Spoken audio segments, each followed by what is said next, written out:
तरी सुद्धा आपण आपली शांतता कधी ढळू दिलेली नाही। पाठीमागे त्याच्यावर 18 दाखल झाली जातीवादी शिवीगाळ केल्यामुळे, पण आपण त्याला कधी कायदा घेऊन मारहाण करण्याचा प्रयत्न केलेला नाही।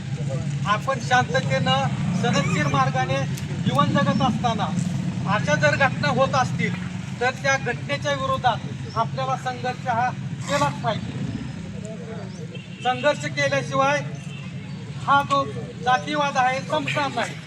या भागातील आपल्या भागातील जे राजकीय नेते आहेत त्यांनी सुद्धा डॉक्टर बाबासाहेब आंबेडकर हे एक महान आहेत, जागतिक पातळीवरचे विचारवंत आहेत, नेते आहेत, अशा प्रकारची भावना या परिसराच्या लोकांमध्ये विनवलेल्या आहेत आणि त्याच्यामुळं या भागामध्ये शांतता सुव्यवस्था सगळे जाती जमातीचे लोक आपण गुण्यागोविंदाने राहत आहोत।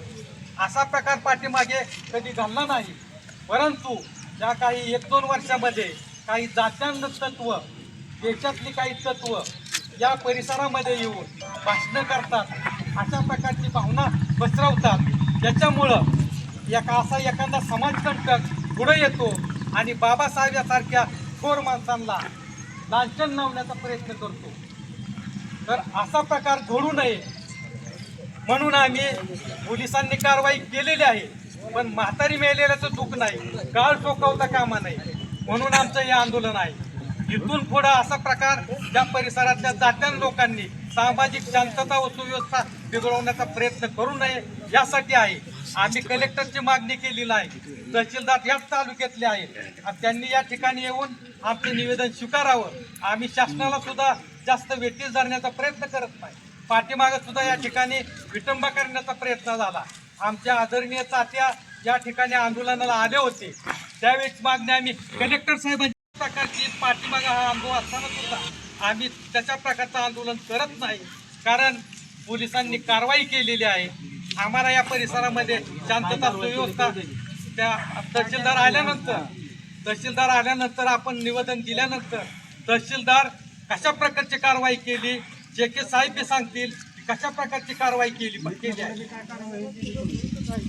तर आपण आपलं हे जे आंदोलन आहे या भागामध्ये जातीय सलोखा जास्तीत जास्त राखण्याचा आपण प्रयत्न केलेला आहे। एवढा मोठा समाज असताना सुद्धा कुठं काय जे के साहेब घटना घडली तर आम्ही ते सामोपचाराने मिटवण्याचा प्रयत्न केलेला आहे।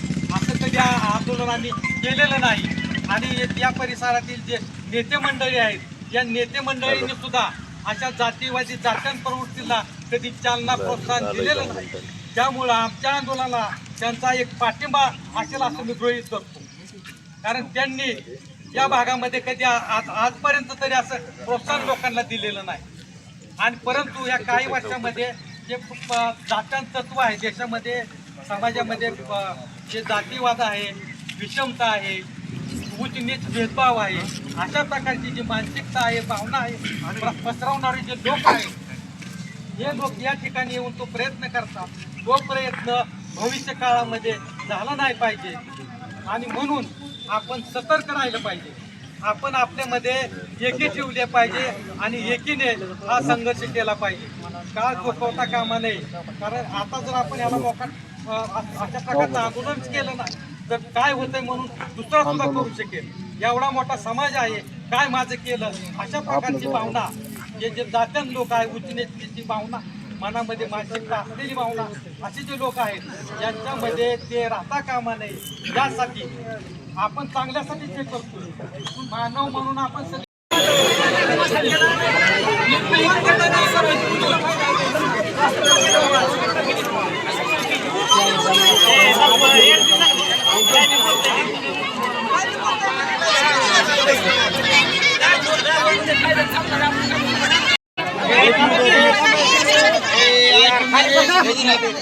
पावड्यामध्ये जो प्रकार घडलेला आहे महामानव अवमान केलेला आहे त्याच्याबद्दल इंदापूर पोलीस स्टेशन येथे रितसर गुन्हा आम्ही दाखल केलेला आहे।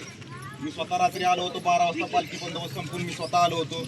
माझ्या स्टाफमधले जे आमचे काळसाहेब वगैरे आहेत त्यांना मी स्वतः सांगितलं होतं की आरोपी तुम्ही तत्काळ अटक करा आणि त्याला पोलीस स्टेशनला घेऊन या। त्याप्रमाणे त्याला गुन्हा दाखल करून रात्री मी अरेस्ट केलेला आहे। आता त्याला दुपारी कोर्टामध्ये हजर करणार आहे. जी काही प्रोसिजर कायदेशीर आहे त्याच्यामध्ये आम्ही कुठेही कमी पडलेलो नाही. 2 मिनिट सांगतो मी सगळं. त्याच्यामध्ये सांगतो, बोलतो, थांब जरा. त्याच्यामध्ये जे आवश्यक कलम आहे ते मी लावलेलं आहे.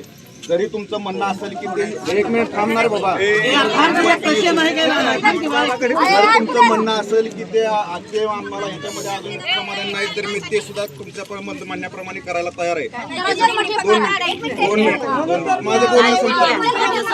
त्याच्यामध्ये जी काही कायदेशीर कारवाई तुम्ही करायला तयार आहे. तुम्ही मला योग्य साक्षीदार द्या, पंचनाम्याला सहकार्य करा, जास्तीत जास्त साक्षीदार माझ्याकडे द्या, जेणेकरून त्याला या गुन्ह्यामध्ये शिक्षा लागली पाहिजे. आम्ही याच्यामध्ये जेवढी जास्तीत जास्त शिक्षा लागेल त्या पद्धतीने तपास करायला आम्ही तयार आहे. त्या पद्धतीने तुम्ही मला साक्षीदार देऊन या तपासात सहकार्य करायला तयार व्हा. माझी एकच आता विनंती आहे, जी काही पोलीस प्रशासनातर्फे कायदेशीर कारवाई करायची गरज होती ती मी संपूर्ण केलेली आहे. तर फक्त मला माझी विनंती आहे की तुम्ही आता रस्ता रोको थांबवावं. पोलीस स्टेशनला आपण या विषयामध्ये अरे ऐकून घे. याच्यामध्ये शाळेची वेळ आहे, पोरांची येण्या जाण्याची वेळ आहे, लोक येत आहे जात आहे. तुमच्या भावना सरकारकडे पोहोचवतो. विनंती आहे की तुम्ही रस्ता रोको. हो साहेब, हो साहेब, हो साहेब, आमची मागणी आहे त्याला गावातले गाढवं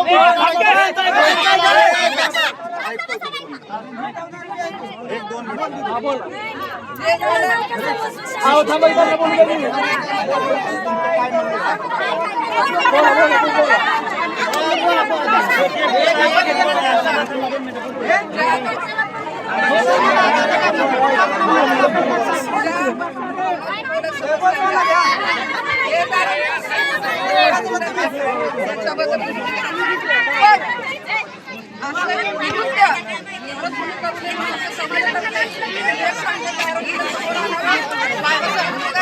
पडावा